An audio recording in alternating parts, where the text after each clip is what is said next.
من شرور أنفسنا ومن سيئات أعمالنا من يهده الله فلا مضل له ومن يضلل فلا هادي له وأشهد أن لا إله إلا الله وحده لا شريك له وأشهد أن محمدا عبده ورسوله يا أيها الذين آمنوا اتقوا الله حق تقاته ولا تموتن إلا وأنتم مسلمون يا أيها الناس اتقوا ربكم الذي خلقكم من نفس واحدة وخلق منها زوجها وبث منهما رجالا كثيرا ونساء واتقوا الله الذي تساءلون به والأرحام إن الله كان عليكم رقيبا يا أيها الذين آمنوا اتقوا الله وقولوا قولا سديدا يصلح لكم أعمالكم ويغفر لكم ذنوبكم ومن يطع الله ورسوله فقد فاز فوزا عظيما أما بعد فإن خير الحديث كتاب الله وخير الهدي هدي محمد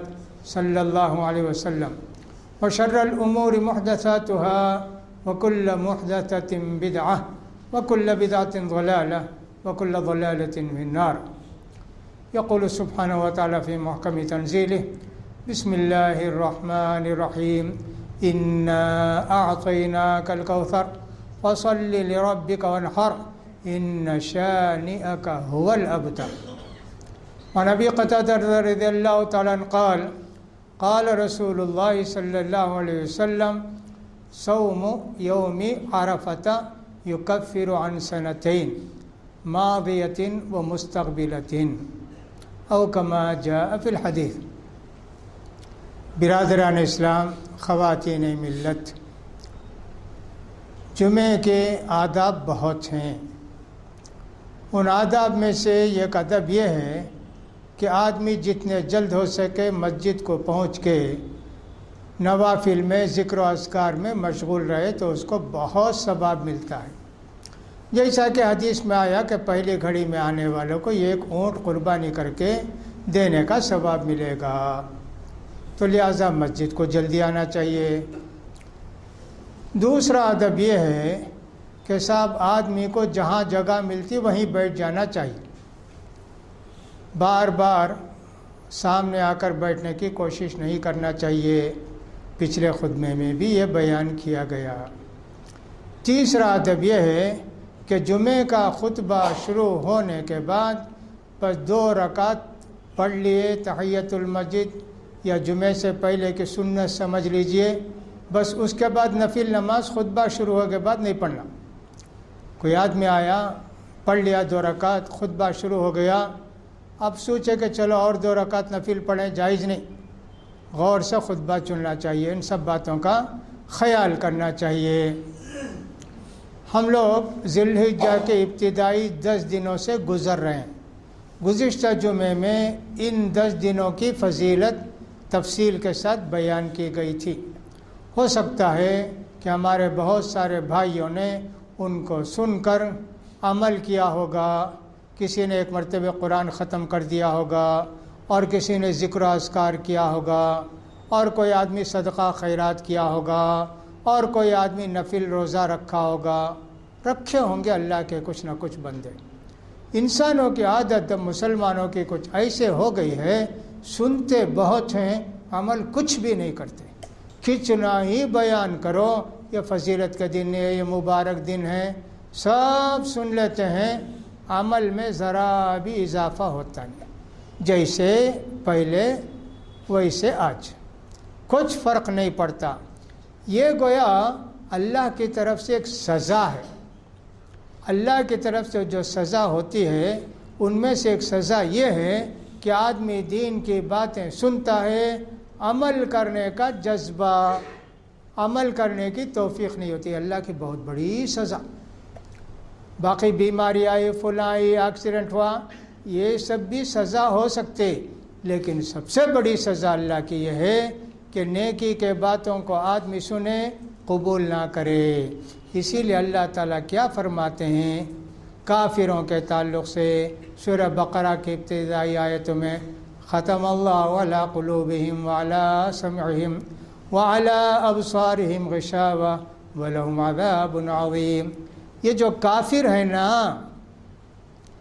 ان کے دلوں پر اللہ نے ڈاٹ لگا دی، مہر لگا دی، سیل لگا دی۔ کانوں کو بہرا کر دیا، آنکھیں اندھی۔ یہ سب سے بڑی سزا جو اللہ دیتا ہے کہ نیکی کی بات سن کر عمل نہیں ہوتا، اس کا خیال کیجئے۔ تو یہ بڑے مبارک دن ہیں جو ذی الحجہ کے ہیں، بڑا ثواب، بڑا ثواب۔ تکبیرات پڑھتے رہیں، ذکر و اذکار کرتے رہیں۔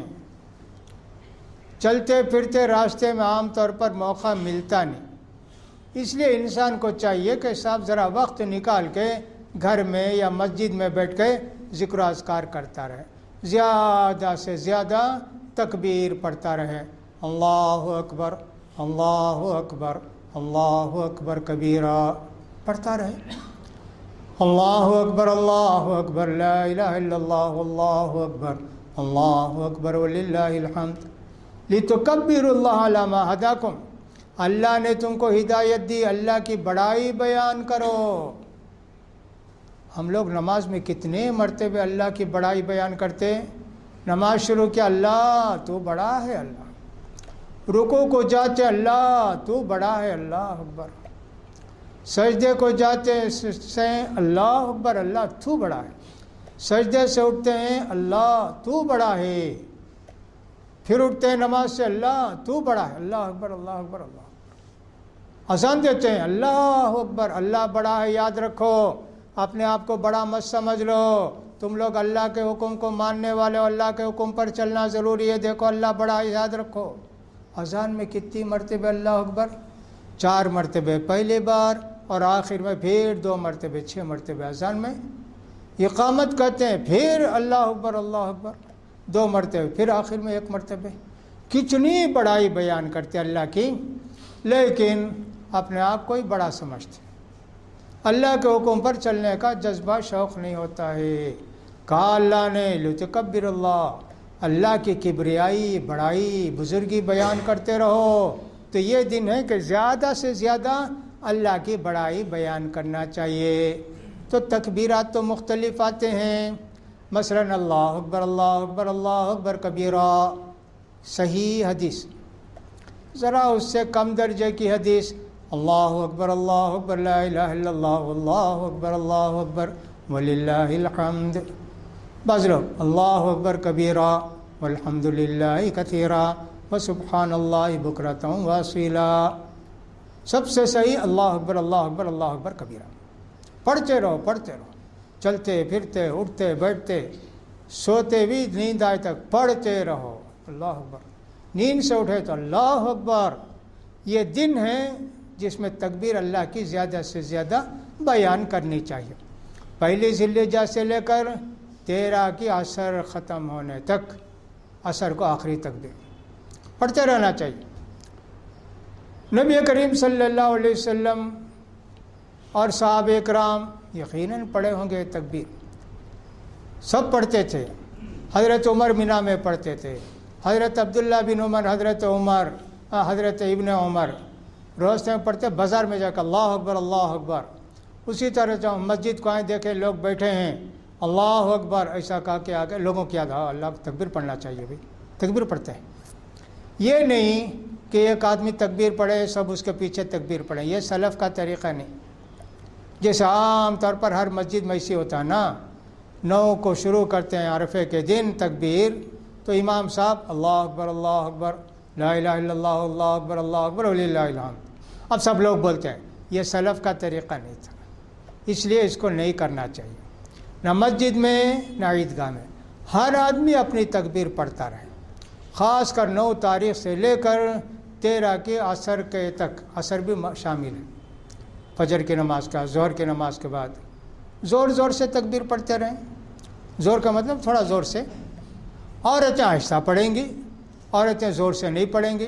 گھر میں ہیں عورتیں، ان کے شوہر ہیں، ماں باپ ہیں، زور سے وہ بھی تھوڑا زور سے پڑھیں گی، کوئی بات نہیں، لیکن گلی میں آواز جائے ایسے نہیں ہونا چاہیے۔ عورتیں بھی زیادہ سے زیادہ ذکر و اذکار کرتے رہیں۔ کہاں یہ سب کرتے ہیں؟ بہرحال پیر، منگل، چہارشنبہ، جمعرات، اب جمعہ کا سمجھے کہ تقریباً آدھا دن گزر گیا، 4.5 دن گزر گئے۔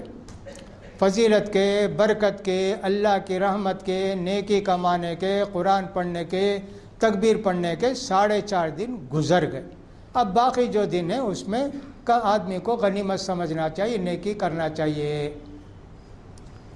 فرمایا اللہ تعالیٰ نے قرآن مجید کے اندر، اے نبی کریم صلی اللہ علیہ وسلم، بے شک ہم نے تم کو کوثر کی نہر دی۔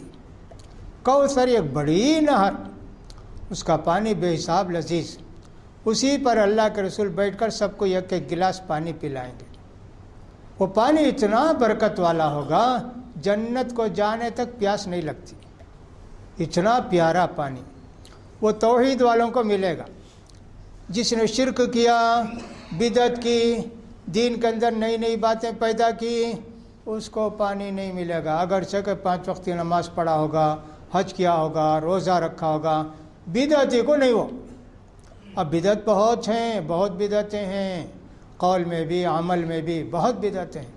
ہر وہ کام جو اللہ کے رسول صلی اللہ علیہ وسلم نے نہیں کیا، ہم اگر کریں ثواب سمجھ کے گناہ۔ ہر وہ کام جو اللہ کے رسول نے کیا ہم نہ کریں، وہ بھی ایک بدعت، ایک کرنے کی بدعت، ایک چھوڑنے کی بدعت۔ لہذا بدعتیوں کو پانی نہیں ملے گا۔ فصلی لربک، اے محمد صلی اللہ علیہ وسلم، آپ صرف اللہ کے لیے نماز پڑھیے۔ وانحر، قربانی کیجئے۔ جاہلیت میں بھی قربانی کرتے تھے۔ حضرت ابراہیم علیہ السلام سے جو سلسلہ شروع ہوا قربانی کا، قیامت تک رہے گا، جب تک کہ مسلمان رہیں گے دنیا میں۔ اور یہ کہ صرف مسلمان قربانی نہیں کرتے، کافر بھی کرتے۔ پرانی ان کی کتابوں میں لکھا ہے کہ صاحب کسی راجہ کو کامیابی ہوگی، کہا کہ پورے علاقے میں جتنے گائے بیل ہیں سب کاٹو۔ کیا؟ ان کے بت کے لیے وہ ایک قربانی۔ وہ بھی گائے بیل بہت کاٹتے تھے ایک زمانے میں، بعد میں چل کر اس کو روک دیا۔ تو قربانی سب کرتے تھے، عرب کے کافر بھی کرتے تھے قربانی۔ اللہ نے کہا قربانی اللہ کے لیے کرو، دوسروں کے لیے کسی کے لیے کرنا شرک ہے۔ ان شانئک ھو الابتر، تمہارے دشمن ہی بے نام و نشان ہو جائیں گے۔ عرب کے لوگ کہتے تھے بھئی ان کے تو کوئی مرد بچہ نہیں محمد صلی اللہ علیہ وسلم کا، بس مر گئے ختم۔ اس لیے کہ ان کا کوئی مرد بچہ ہوگا تو ان کے بعد وہ نبی بنے گا، وزیر بنے گا، کچھ نہیں نا، بس انتظار کرو، مر گئے، قصہ ختم ان کا۔ اللہ نے کہا نہیں، تیرے دشمن جو یہ کہتے ہیں نا وہی بے نام و نشان ہو جائیں گے، یہ کہا۔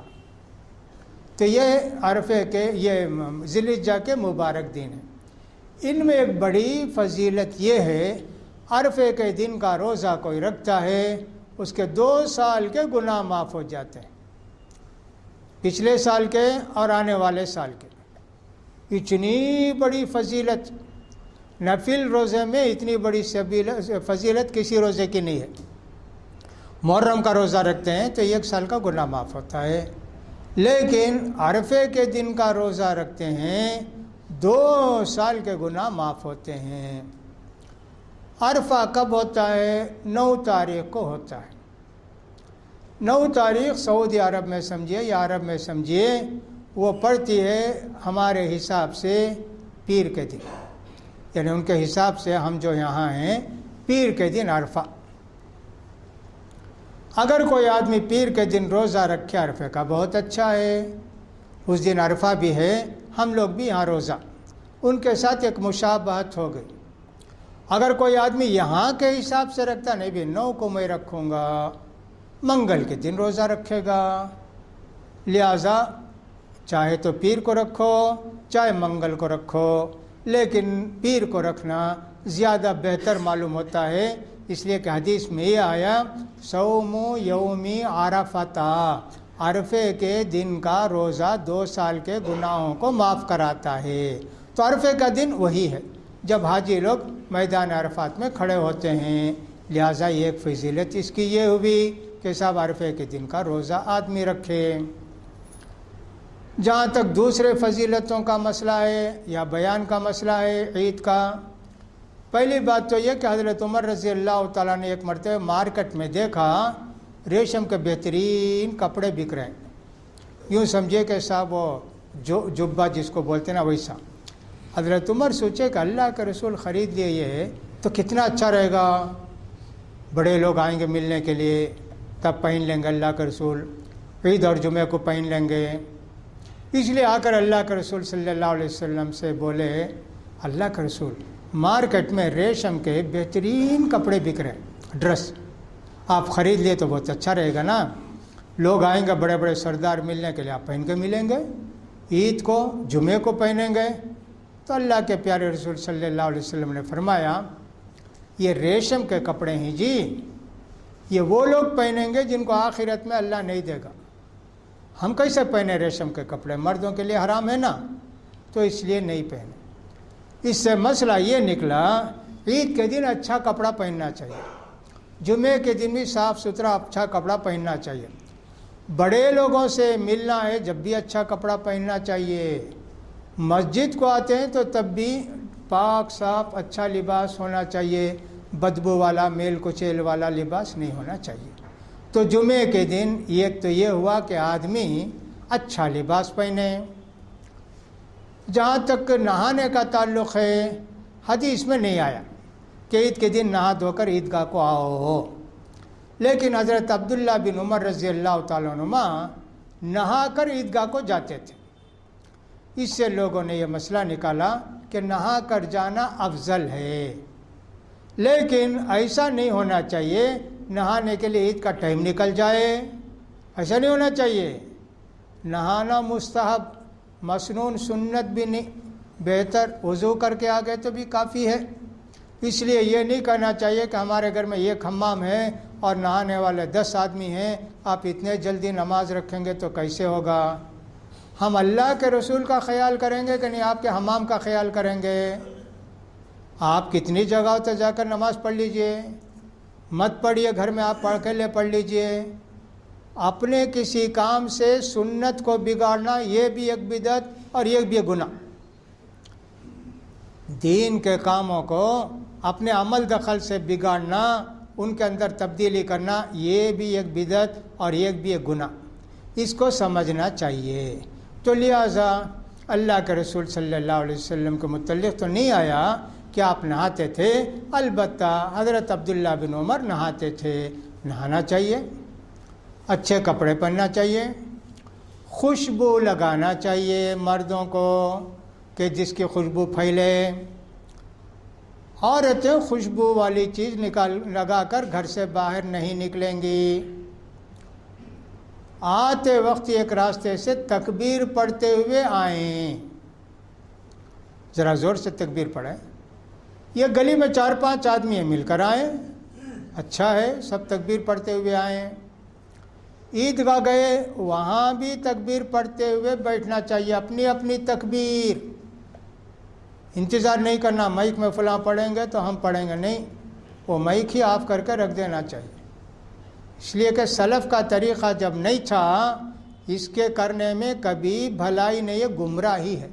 آج یہ بدعت کریں گے، کل دوسری بدعت کریں گے، اس کا خیال کرنا چاہیے۔ عیدگاہ پہنچ کے بھی تکبیر پڑھتے رہیں گے نماز شروع ہونے تک، الحمدللہ۔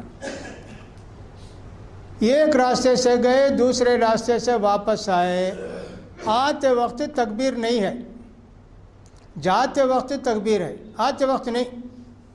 پورا راستہ الگ کیا نہیں، کہیں بھی تھوڑا راستہ بدل لیا، الحمدللہ۔ اللہ کے رسول صلی اللہ علیہ وسلم کی حدیث پر عمل ہو جائے گا۔ حضرت ام عطیہ رضی اللہ عنہ کہتی ہیں کہ نبی کریم صلی اللہ علیہ وسلم نے ہم کو حکم دیا، یعنی عورتوں کو، کہ عورتوں کو ہم نکالو، عیدگاہ کو بلا کر لاؤ، سب کو، بوڑھی ہو، ادھیڑ عمر کے ہو، جوان ہو، بالغ ہو، بلوغت کے قریب ہو، لاؤ سب کو بلا کر مسجد کو، عیدگاہ کو۔ ماشاء اللہ، اللہ کے پیارے رسول کا یہ حکم ہے، لہذا عورتوں کو بھی عیدگاہ کو آنا چاہیے۔ یہاں تک کہ یہ خاتون نے پوچھا، اللہ کے رسول ہمارے پاس اگر چادر نہ ہو اوڑھ کر آنے کے لیے، کہا کہ اپنی بہن کے چادر میں تم بھی اوڑھ کر آ جاؤ۔ دونوں ایک چادر اوڑھ لیے، چھپا کر آ گئے، یا اپنی بہن جا کے دوسری چادر بھیجی، آ گئے۔ تو ہمارے اسلام نے عورتوں کا بھی بڑا خیال رکھا ہے، ان کو بھی اس خوشی میں شرکت کا موقع دیا ہے۔ اس حدیث کے اندر ایک اور لفظ آتا ہے، حیض والی ناپاک عورتوں کو بھی بلا کر لاؤ عیدگاہ کو۔ وہ کیا کریں گی؟ کہا کہ پیچھے بیٹھیں گے عورتوں سے، جو ذکر و اذکار دعا وغیرہ اس میں وہ بھی شریک ہوں گی، وہ بھی ذکر کرتے رہیں گی، وہ بھی دعا کرتے رہیں گی۔ کتنا بڑا ثواب۔ اب حدیث کے اندر جو لفظ آتا ہے فَتَعْتَزِلُ الْحُيَّضُ الْمُصَلَّى وَيَعْتَزِلْنَ الْمُصَلَّى، عورتیں جو ناپاک ہیں عیدگاہ میں الگ بیٹھیں گی۔ الگ بیٹھیں گی کا مطلب لوگ یہی سمجھتے ہیں کہ بالکل پیچھے ان کو بیٹھا دینا، بیچ میں سب نہیں بیٹھنا، کنارے سب نہیں بیٹھنا، پیچھے بیٹھنا۔ لیکن شیخ بن باز اور شیخ صالح عثیمین جو کہ بہت بڑے علماء گزر گئے، دونوں اللہ کو پیارے ہو گئے 10-12 سال پہلے، وہ کہتے ہیں عیدگاہ کو ہی نہیں آنا، عیدگاہ سے الگ جگہ، عیدگاہ کا کمپاؤنڈ ہے، کہا کہ عیدگاہ میں بھی نہیں آنا، عیدگاہ میں ذرا الگ ہٹ کر بیٹھنا، ان کا فتویٰ ایسا ہے۔ تو لہٰذا عورتیں پیچھے بیٹھیں گی، چاہے عیدگاہ میں عورتوں کے لیے ایک جگہ بنا دیجیے کہ یہاں ناپاک عورتیں بیٹھیں گے، کوئی بات نہیں نا، ویسے بیٹھتی بھی عورتیں پیچھے بیٹھنا بھی چاہیے، کنارے اور بیچ میں سب جو عورتیں ماہواری میں نہیں بیٹھنا چاہیے۔ عورتیں آتے وقت تکبیر وغیرہ پڑھ کر نہیں آئیں گی۔ دوسری بات یہ ہے کہ عورتیں جب آتی ہیں تو خیال کر کے آئیں، عورت اکیلی نکل کر آئے، ایسے نہیں ہونا چاہیے، اپنے شوہر کے ساتھ آئے، بھائی کے ساتھ آئے، کسی اور کے ساتھ آئے، یا کہ 3-4 عورتیں بیٹھ کر آٹو میں آئیں، اس کا خیال کرنا چاہیے۔ دوسری بات یہ کہ عورتیں جب آئیں گی تو پھول وغیرہ لگا کر نہ آئیں، خوشبو وغیرہ لگا کر نہ آئیں۔ اسی طرح بہت سارے فضول بیکار کام، ایسے کپڑے کے جھلکتے ہوں چھلکتے ہوں، ایسے کپڑے سب پہن کر نہیں آنا چاہیے۔ اچھے کپڑے، صاف کپڑے، ستھرے کپڑے پہنو۔ عورتیں آتی ہیں تو بہت ساری عورتوں کے برقعے میں دنیا بھر کا سنگار رہتا ہے، آستین میں پھول ہیں، پیٹھ میں کچھ گلاب ہے، اور صاف پیٹ میں کچھ فلاں ہے، حرام ہے۔ یہ برقع اگر ایسا ہے تو اس کے اوپر ایک برقع پہننا سادہ، نہیں تو چادر اوڑھ کے آنا۔ یہ مسئلہ بیان کرتے نہیں کون بھی۔ اس کی وجہ سے کیا ہوتا بولے تو حاجی لوگ جاتے نہیں، کتنے ڈیزائن کے برقعے سب پکڑ کے لے آتے، یہ میری بیٹی کو، یہ میرے ساس کو، یہ میرے سالی کو، یہ میری بہن کو۔ حرام ہے نا، ایسا برقع جس کے اندر نقش و نگار ہو، ڈیزائن ہو، پہننا جائز نہیں۔ خیال کرو اس کا۔ آپ خرید لے، کیا کرنا، نکال دو، کیا کرنا؟ حرام ہے تو کیا کرتے پہن کے؟ تمہاری نماز بھی ہوتی نہیں، سارے لوگ تمہارے برقعے کو دیکھتے رہیں گے۔ خیال کرو، جس فنکشن میں جاؤ 100 کلر کے 100 ڈیزائن کے برقعے ملیں گے۔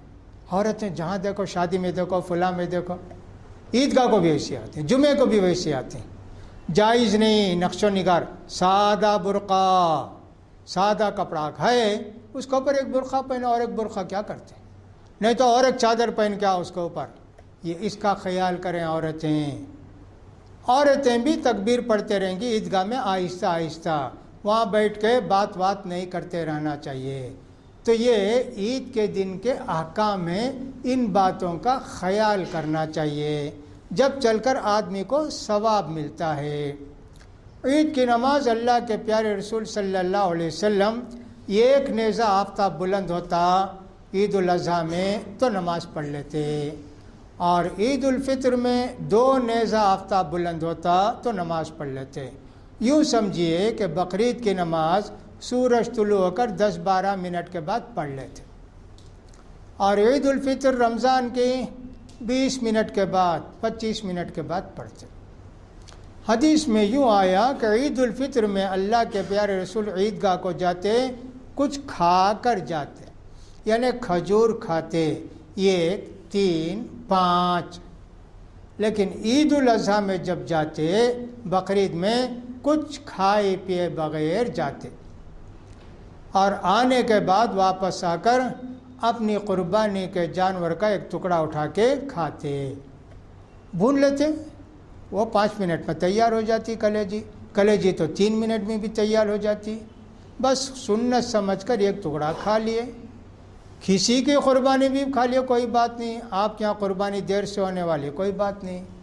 یہ روزہ چند گھنٹے کا، 2-3 گھنٹے کا، 1.5 گھنٹے کا روزہ، یہ اس کے لیے سحری وغیرہ نہیں ہے نا، اور رات میں نیت بھی نہیں ہے کہ اللہ کل میں روزہ رکھنے والا ہوں، یہ نہیں، کچھ کھائے پیے بغیر جانا چاہیے، اس لیے جلد سے جلد یہ نماز پڑھ لی جاتی ہے۔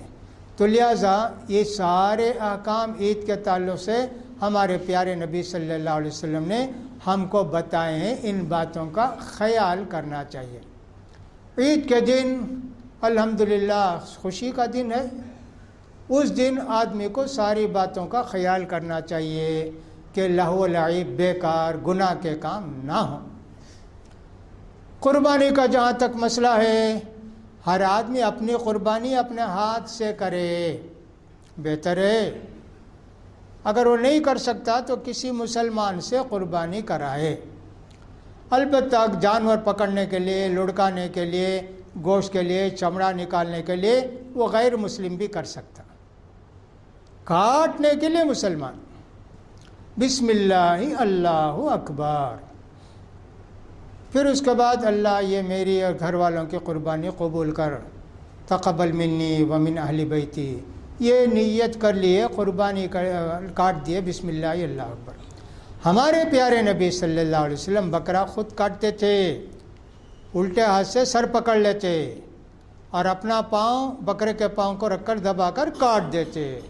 اللہ اکبر، ہمارے پیارے ابن حبیش آپ نے کہا ہاتھ سے کاٹے، البتہ حج میں کاٹتے کاٹتے تھک گئے، باقی اونٹ کو حضرت علی سے بولے 37 پر 7 اونٹ تم کاٹو، 63 کاٹے، مطلب یہ کہ اللہ کے پیارے رسول کی زندگی 63 سال کی تھی۔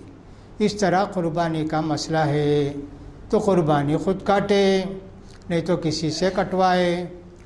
عورتیں بھی کاٹ سکتی، حضرت ابو موسیٰ اشعری اپنی بیٹیوں سے کہتے تھے بیٹی آؤ تمہاری قربانی کر لو، ان کی بیٹیاں جو شادی شدہ تھیں کچھ بھی تھیں ان کی طرف سے وہ قربانی کرتی تھی اپنی، تو عورتیں بھی کاٹ سکتی ہیں، شرط یہ ہے کہ صاحب دوسرے لوگوں تو حجاب میں رہنا چاہیے۔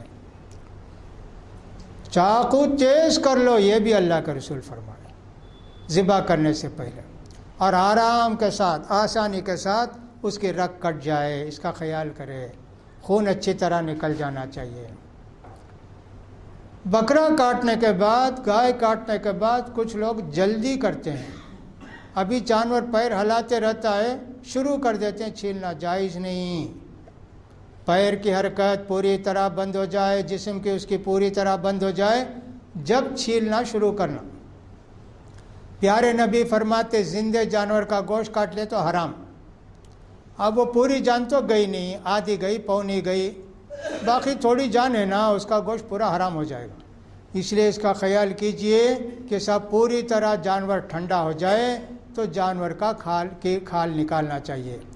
کھال بیچنا نہیں، صدقہ خیرات کرنا، اپنے استعمال کے واسطے رکھ لے سکتے ہیں۔ قربانی کا گوشت تقسیم کرنے کے لیے مسلمان کافر سب کو دے سکتے ہیں، لیکن مسلمانوں کو محروم کر کے کافروں کو نہیں دینا چاہیے۔ خود بھی کھائیں، دوسروں کو بھی کھلائیں قربانی کا گوشت۔ ضرورت گھر میں زیادہ ہے تو زیادہ رکھ لیا، یہ ضروری نہیں کہ 3 حصے کر کے ایک حصہ یہاں ایک حصہ وہاں ایک حصہ نہیں، آپ کو جتنی ضرورت ہے، غریبوں کا خیال کرتے ہیں تو دیجئے، ایک جانور ایک گھر کی طرف سے کافی ہے۔ کوئی آدمی 3 4 5 6 کاٹنا چاہتا ہے تو کاٹ سکتا ہے، اس سے بہتر ایک تو آپ نے کاٹ دیا، اس کے بدلے اگر صدقہ خیرات کریں تو قربانی کا ثواب نہیں ملے گا۔ ایک بکرا 6000 کا سمجھ لیں، ایک آدمی 10,000 روپیہ صدقہ کیا، بھائی میں قربانی کرتا نہیں، غریبوں کو پیسہ دیتا ہوں، صدقے کا ثواب ملے گا، قربانی کا ثواب نہیں ملے گا۔ قربانی کرنا، ہاں البتہ آپ کی قربانی ہو گئی، 4 بکرے آپ کاٹتے فرض کیجئے، بہت سارے لوگ پڑے ہوئے ہیں ڈیروں میں، مظفر نگر کے فساد زدہ لوگ، اگر 3 بکرے کی قیمت ان کو بھیج دیے، اللہ ثواب دے۔ ایک تو گھر کی طرف سے ہو گیا نا۔ اسی طرح بکرے کے بجائے کسی نے گائے میں حصہ لے لیا، باقی پیسہ بھیج دیا، جاؤ بھائی۔ ہمارے کتنے بھائی وہاں بغیر آسرے کے پڑے ہوئے ہیں، بھائی بہن، وہاں سب زچکیاں بھی ہوتی ہیں، فلاں ہوتی ہے، بہت پریشانی میں ہیں۔ اگر کوئی آدمی اس کا انتظام کرتا ہے تو وہ بھی اچھا ہے، کرنا چاہیے۔ ان کے لیے عیدگاہ میں بھی پیسہ جمع کیا جائے بھیجنے کے لیے تو اچھا ہے۔ لہذا عید کا دن غم گساری کا دن ہے، لوگوں کا خیال کرنے کا دن ہے، ان ساری باتوں کا خیال کرنا چاہیے۔ باقی پاکی صفائی دوسری باتیں سب آپ جانتے ہی ہیں۔ یہ باقی کے 5.5 دن غنیمت جانیے، زیادہ سے زیادہ عبادت کیجیے، قرآن ختم کیجیے اور تلاوت کیجیے۔ نفل روزہ رکھنے کی طاقت ہو تو نفل روزہ بھی رکھیے اور صدقہ خیرات بھی کرتے رہیے۔ قربانی کا جانور اگر آپ رکھتے ہیں 2-4 دن پہلے خرید کے، وہ اچھا ہے، جیسا کہ پچھلے خطبے کے اندر ساری باتیں بیان کر دی گئی تھیں۔ دانت والا جانور ہی ہونا سوائے پوٹلے کے، گائے ہو، چھیلا ہو، اونٹ ہو۔ چھیلے کو 1 سال کے بعد دانت نکلتے، گائے کو 2 سال کے بعد دانت نکلتے، اونٹ کو 5 سال کے بعد دانت نکلتے۔ دانت اگر نہیں ہے تو قربانی نہیں ہوتی۔ ہاں جو جس کو پوٹلا کہتے ہیں نا، وہ اگر 7, 8, 10 مہینے کا ہے، دانت نہیں بھی ہے تو اس کی قربانی ہو جاتی ہے۔ یہ ساری باتیں ہم نے اس سے پہلے بھی بیان کی ہیں۔ اللہ تعالیٰ سے دعا ہے کہ اللہ تعالیٰ باقی ماندہ دنوں میں ہم لوگوں کو زیادہ سے زیادہ نیکی کرنے کی توفیق نصیب فرمائے، ہماری عبادتوں کو قبول فرمائے، سب کو قربانی کرنے کی توفیق نصیب فرمائے اور سب کی قربانیوں کو قبول فرمائے۔ اقول قولی ھذا واستغفر اللہ لی ولکم ولسائر المسلمین فاستغفروہ انہ هو الغفور الرحیم۔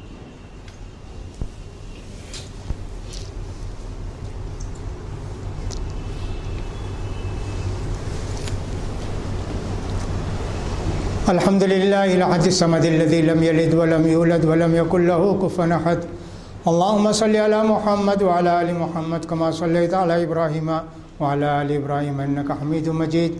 اللهم بارك على محمد وعلى آل محمد كما باركت على إبراهيم وعلى آل إبراهيم إنك حميد مجيد۔ الله أكبر الله أكبر الله أكبر كبيرا، الله أكبر كبيرا والحمد لله كثيرا وسبحان الله بكرة وأصيلا۔